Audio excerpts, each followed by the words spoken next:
Hey there, welcome back to our channel. In today's video, we'll be sharing a complete guide on how to send your current location in a community group on WhatsApp. So, let's get started. Step 1. Begin by opening WhatsApp on your Android device.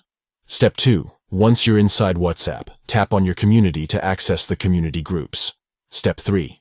From the list of community groups, select the specific group in which you want to send your current location. Simply tap on the group to enter its chat interface. Step 4. At the bottom left corner of the screen, you'll notice a link icon. Tap on it to access the attachment options. Step 5. From the attachment options, select the location icon. This will allow you to share your current location. Step 6.